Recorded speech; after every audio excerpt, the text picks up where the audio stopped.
Good morning, everybody. This is a really good one that we've got today. So I'm not going to talk much. I'll just let our guest Hazmir talk. Good morning. How are you? Good morning. Very good, thanks. And I'm yourself? really excited that you're with us today, Hazmir. Hazmir was diagnosed with MND in January of 2025. February. February of Yep. 2025. Sorry, Yep. I've got the wrong That's right. thing. And we're now December of 2025. So Mm. it's been a pretty big year for you. We like Yes. to start, though, with every interview asking Mm. who you are, not what you do. Yeah. Who are you? Well, look, I have always been a healthy person in the past. Love cycling. I used to cycle a lot in the trails, on beach road as well. I really enjoy, collecting Japanese watches, which is Oh, yeah, not many people know that, but I kind of like to fix watches and stuff like that. Of course, I broke a few along the way. yeah, well, whatever. And look, I've always been a passionate analyst, so I have been jumping a few different roles in the past. But my last role was with Bunnings Australia. I was a lead business analyst as my final role before retirement. And I guess, after getting MND, that's when everything kind of changed in my life and how do I move forward with this diagnosis and how I can kind of live on and then until the point where I can't really walk anymore and talk anymore or even eat and breathe. So that's why we're here today, I guess, to explore that. How old are you? I turned 42 this year, so officially MND at 42. Tell me about your family. Cool. My wife is an endocrinologist. She works in multi different places, public and private. My daughter is a 10-year-old turning 11 this month. In fact, it's another few days now. So got to get her a gift. Yeah, you better organize that. Yeah. And yeah, we're just a family of three, and we just, there's no other family members in this country, just us that we migrated here probably about 15 years ago Uh, from Malaysia, is that correct? from Malaysia. That's correct. Yes. And you're on your way off there soon, yeah? Yes, I am traveling there next week, so really excited of spending some time with my family, my siblings, and then we're just going to do a few different trips when we're there as well. So hopefully my energy level is going to be maintained.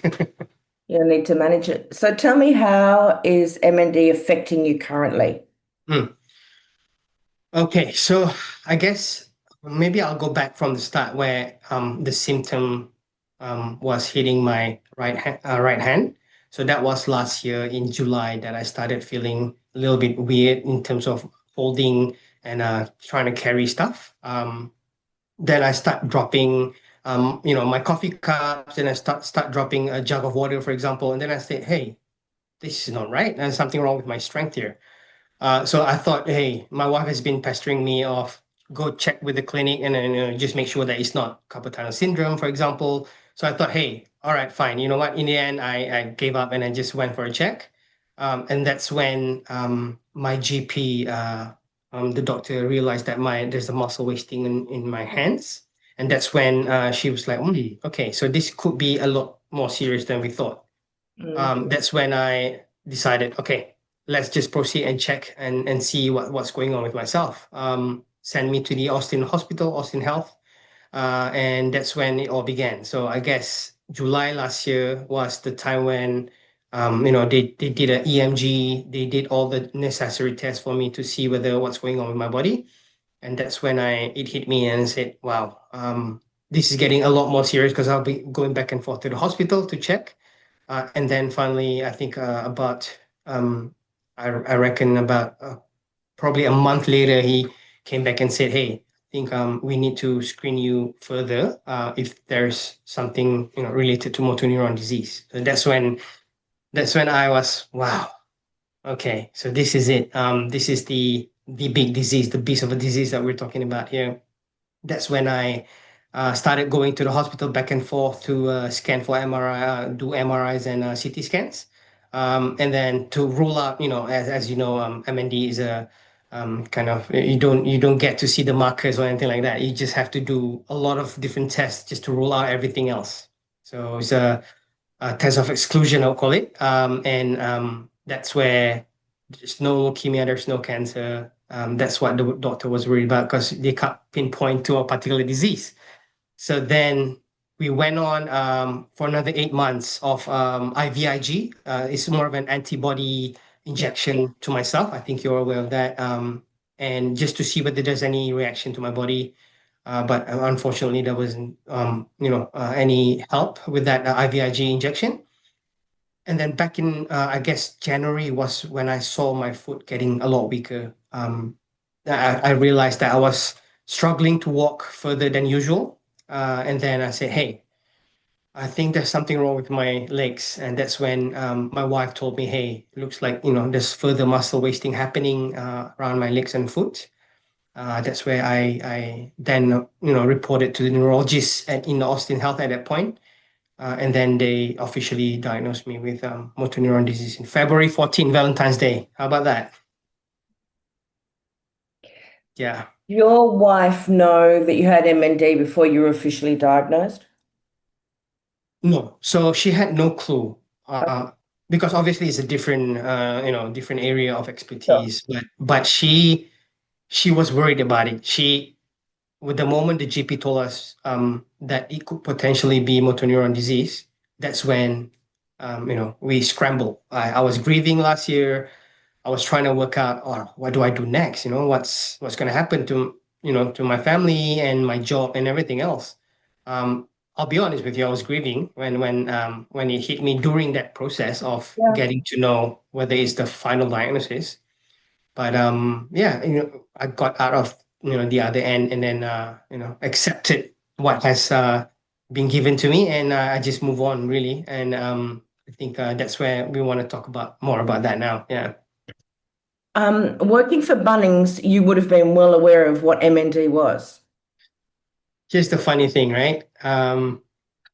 When I was in Bunnings, yes, we have a lot of campaign going on MND, Yeah. but being an analyst, I was busy with my day-to-day routine and work. I wasn't really paying too much attention on it, although we are aware because our Mark Schneider is our chairman of Fight MND and he's also the managing director of Bunnings. So obviously he knows what's going on with he's a very strong supporter of helping people with MND. So Yeah. that's when I didn't know a lot, to be honest. Okay. When I even heard the word MND, it's like, oh, what is that? Like, you know, but if it wasn't for Neil Daniher's work, the amount of work that he's done and the effort that he's done to spread awareness, I would have no clue what MND is all about. So, thanks to him and Bunnings as well to kind of like spread the awareness. And we had a campaign happening last year. This is the funny part. I actually went to the cafe in Bunnings. There was an MND event going on. Like somebody was talking, somebody with MND talking about it. I think the partner's got MND, and that's when I actually saw the big freeze happening. We did a big freeze event in the cafe in Bunnings, and that's why I was like, "Wow, what is this all about?" And little So did I that know I would, was going to get it. Yeah. so that would have been May, June of last year. So before Yes, July. I Yeah. would think so. Yes, yes, that's right. So it's almost like a sign, like, "Hey, Yeah. check this out. You're gonna get it." Oh, gee, I'm I so know. sorry. That's all right. That's right. I've accepted it, and it's not easy, but I've accepted it. It's easier that way. Yeah. So when we were having a talk Mm. last week, Yeah. I was struck by your acceptance, Yeah. by your positivity, by the way that you're approaching your life now. Yes. And I asked you if you have faith because it came across to me that you have faith, and your answer was yes. Yes. So can you explain to us the positive effect of your faith Mm. on your life now through to the acceptance of your MND? Yes. Okay. So how do I put it? So maybe 2 to 3 years ago, let me start with that. 2 to 3 years ago, um, I had a slight change of the way that I kind of be more strong in terms of faith and worshiping and all that. Somehow, I am more, I would say, regularly practicing. Let's put it that way. Yeah. And I didn't know, all of this was coming. Let's put it that way. But it was almost like if I were to put it in words, it's almost like a sign that, hey, uh, wake up, something is happening in your life. You're gonna go through a big test and prepare yourself. It's almost like that, right? Yeah. If I were to put it in words. Yeah. So I started kind of being a lot more, I would say, regularly practicing my faith. Um, when I got that news, as I was saying to you, um, I believe that um, I have kind of started to prepare myself slowly. Obviously, I wasn't strong enough at that point.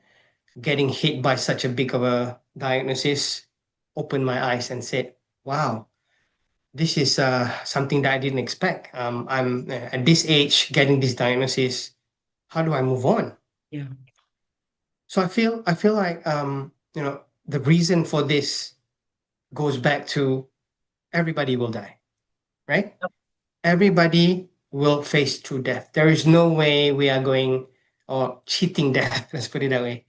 Sure. Everybody or multi-faith will have different journey in their lives, and everybody will have to face this at some point. The question is whether do you accept that or not. Now, we have a saying that, if you accept death and if you accept that everything is temporary in this life, then why do you worry? Good Why should you question. worry? That's Why a should really good question. why should you worry? Because we know it's temporary. We know death is coming. Um, and every year when we celebrate, an older year for birthdays, we are 1 year closer to death. We all know that, right? But I guess everyone's journey is written. We all know when we don't know when we're gonna die. Let's put it that way. Having that mindset kept me going.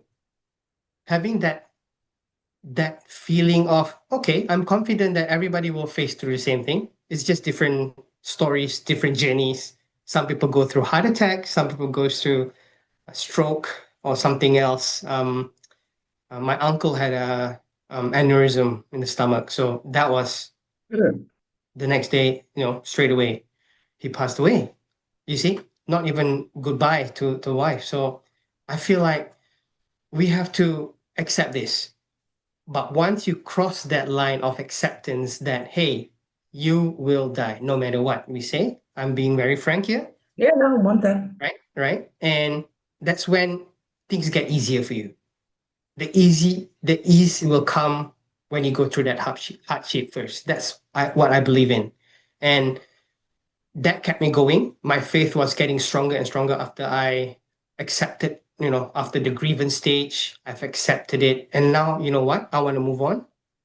I want to keep on going with my family. There's no embarrassment of me being sick or me being disabled. I told my daughter that. I said, don't you feel embarrassed about me. I am still going to be a cool dad. I'm still going to travel with you no matter what. I'm going to go to your school whenever I need to see your teachers. And that's what we're going to do. And that's how I think I'm able to overcome the feeling of depression, the feeling of worry, because I know that everybody will face the same thing, but it's just different times.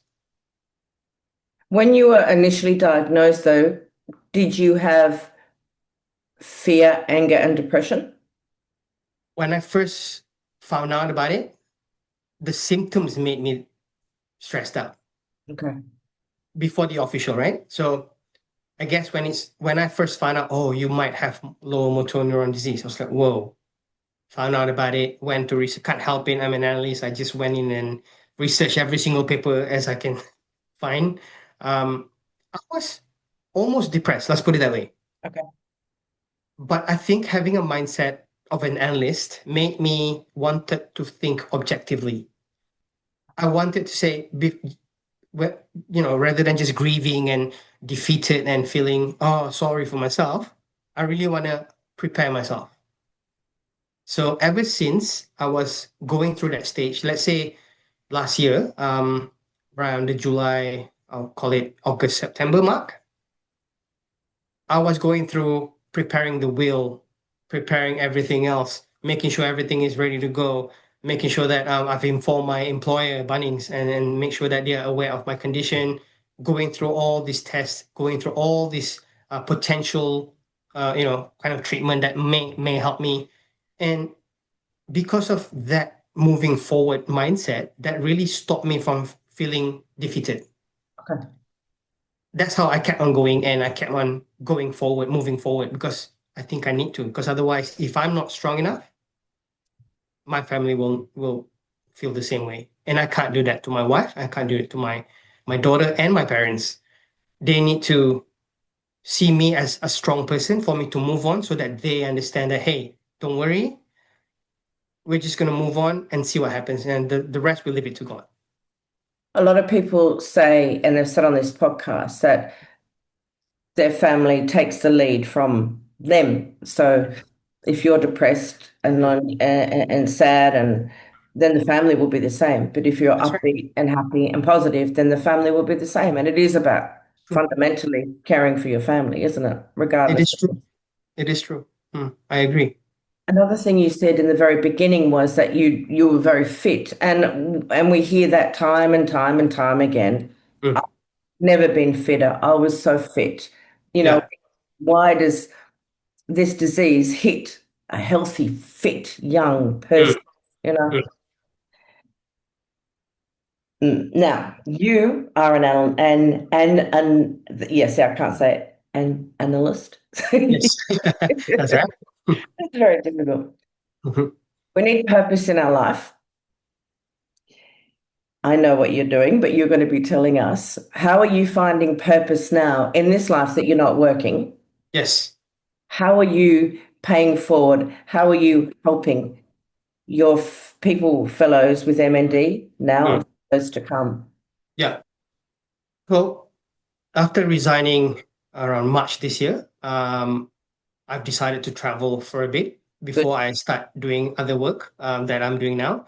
So I think traveling was something that I wanted to build memories with my family. That was the first initial point of, hey, let's settle all this traveling and all these places that we wanted to go in the past, but we never did. So we did that.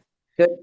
Um, I got to a point where, all right, so I've done all the travels, and now I wanna be able to help other MND patients as well.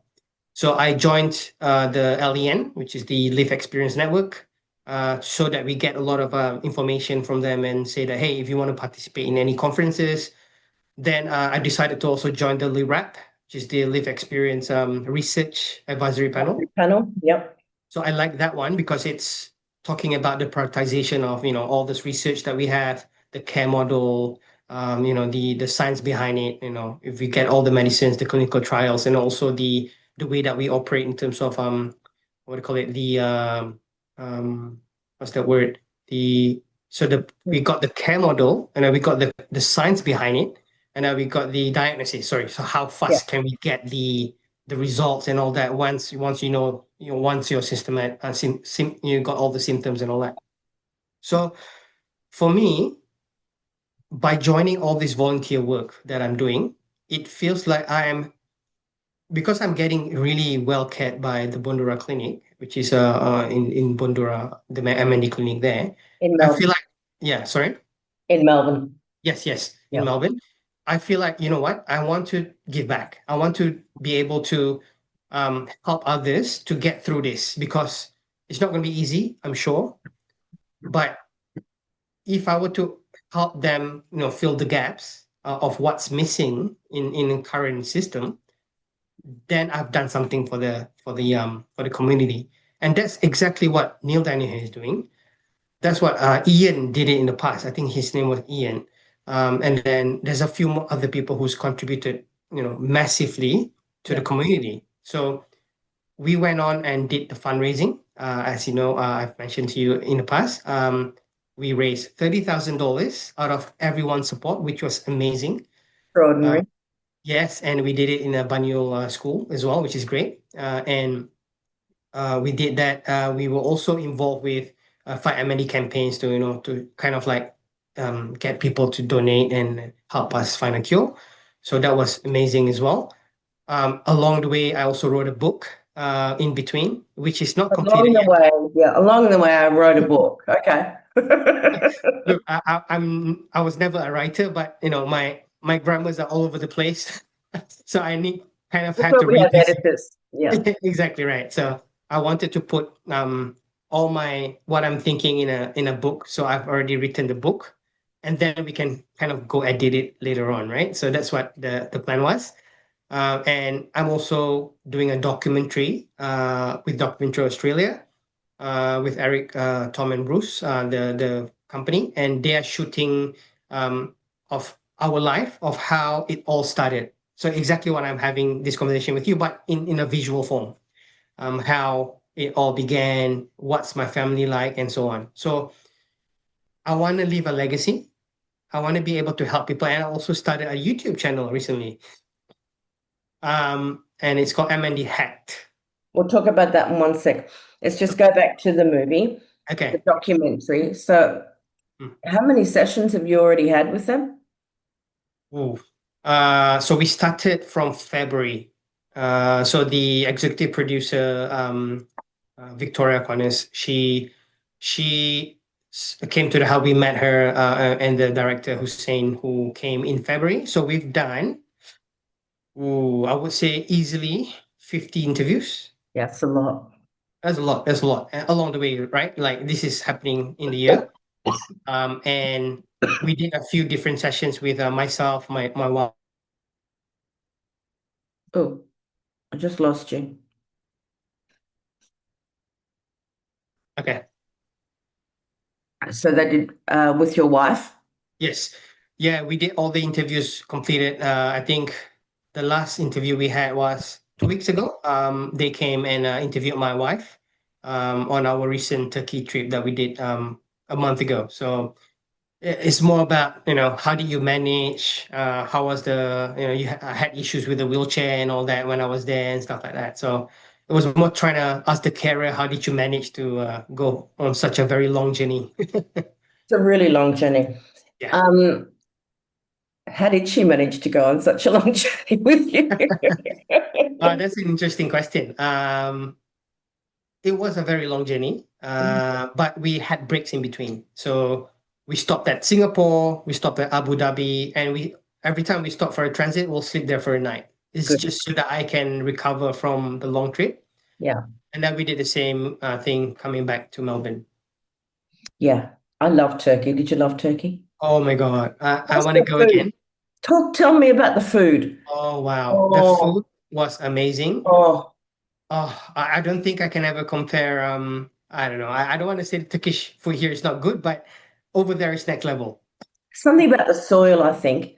The No, tomatoes, the cucumbers, you're right. it just as a You feast. Yeah. you are right. And I'm eating the tomatoes raw just like that because it's so sweet. It's Yeah. like, So sweet. And then the figs and the dates and the I know. It's amazing, isn't basically, it? basically I travel to eat. I just Ah, go we're the for it same. so I We're can. the same. Now we're looking at your neck brace, which Yes. is unbelievable. Mm, So many people are going to look at this and go, "Oh my God, where did you get that?" yeah. But you launched last night a Mm, YouTube channel called MND Hacked. yes. Tell us about tell us about what it is, why, and what you'll be doing, because it's just brilliant. Okay. I am very excited about the channel. I don't know. I definitely agree with you there. Mm, Um, so I went to two medical conferences in the past. And I've traveled a few countries in the last 6 months. I've always been stopped by someone to ask me questions about some of the stuff that I'm using. So the wheelchair was number one. Like everybody was just asking about the wheelchair, how compact it was for a motorized wheelchair and how light it was. And then the neck brace. This was the most frequently asked question as well. Now, I think there's a gap there in the market that huge gap. huge gap that people don't know what is available out there, especially for those people in the rural areas, the regional areas. They don't have access to all these M&E clinics and whatnot. Yeah. In fact, I feel like there's a big knowledge gap that we need to fill in that area, that space. Now, the reason for the channel is more to help people living with MND of how these little things or little gadgets or even, the wheelchair and the walkers, the different type of walkers can help me, myself, to be better in my daily life or daily routines. For instance, this neck brace here we're talking about. This is so good that I had to buy a second pair. The first pair I've probably worn, it was worn out because I was, traveling everywhere with it and in hot countries and all that. So it was really worn out. So I had to order another one. The reason why I like this particular one is because it's so comfortable. It's got a bit of a gap here so that it gives you, space and air and all that. And you don't feel like it's really kind of holding your neck. Or suffocating you. Exactly. So a lot of it's a huge topic of Mm, conversation, neck mm, braces within the MND community that's right. because they're very uncomfortable. I know that my husband and I Yes. tried Mm, six, seven, yeah. um, but just the other day I was somewhere and we were Mm, all talking about neck braces. This one is pure genius. yeah. Yeah. Definitely. Very first thing you're telling us about, it's going Mm, to be mm, your wheelchair. Did you mm. customize it or where did you get that from? No, so the wheelchair, so the requirement was, so my wife is a small person, I'll put it that way. Okay. So she won't be able to lift something too heavy, right? I normally do the heavy lifting, but now I can't because of my hands. So the requirement was we need it to be carbon fiber, so it's super light, and we need to be motorized and very compact. So it wasn't any of those customized wheelchair that we're talking about, like crazy prices. We're talking about just a small, compact carbon fiber, which is approved by airline travel. That's all we need. So we started scouting around. We spoke to our OT and physio and the team, and then say, hey, where can we find such thing? So they appointed us to a place called Able Living near our house.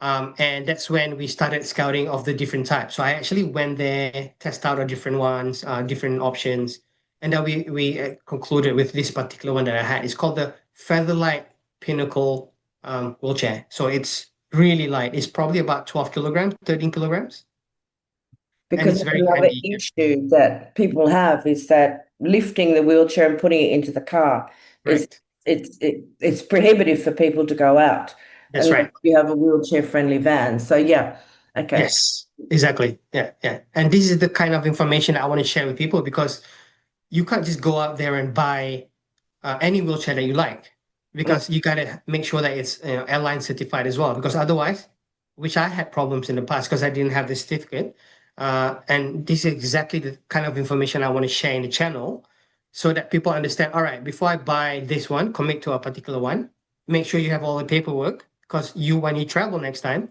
it's easy for you to transport it and what you can do with it, whether you can go to the airplane door or whether you have to take out the battery, is it a single click or whatever you call it.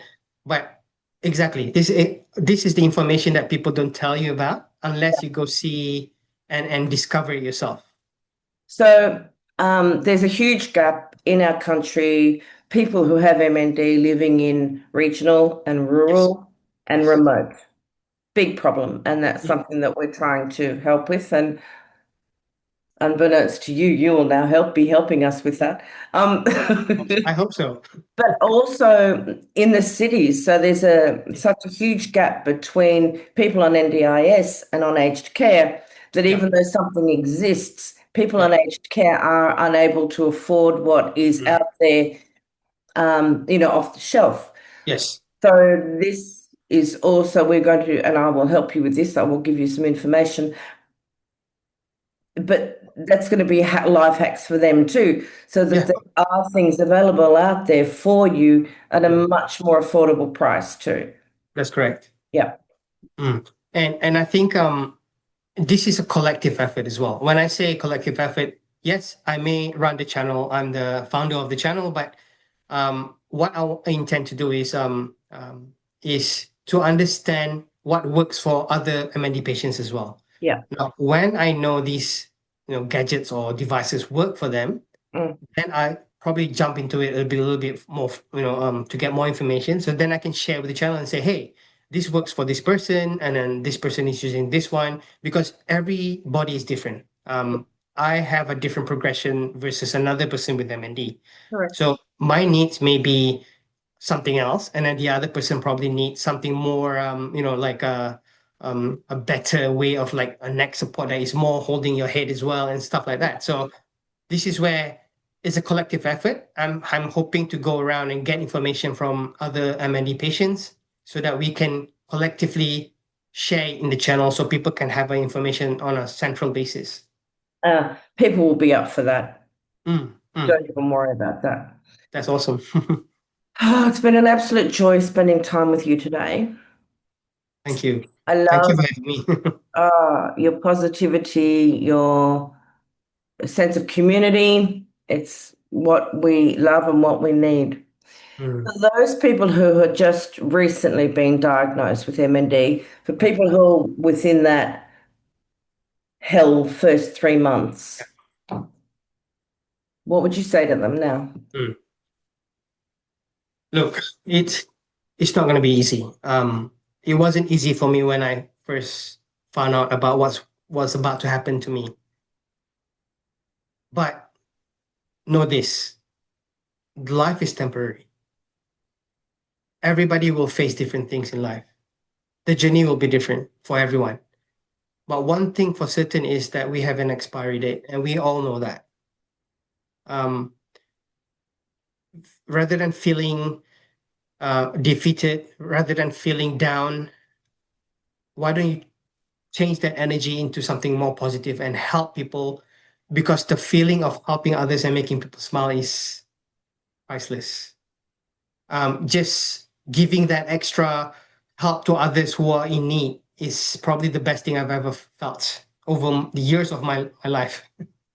So I feel, hang in there, go through the process. Everybody needs to go through the process. Everybody process things differently, but get out of there. When you get there, move on and do your best to help others because you know what?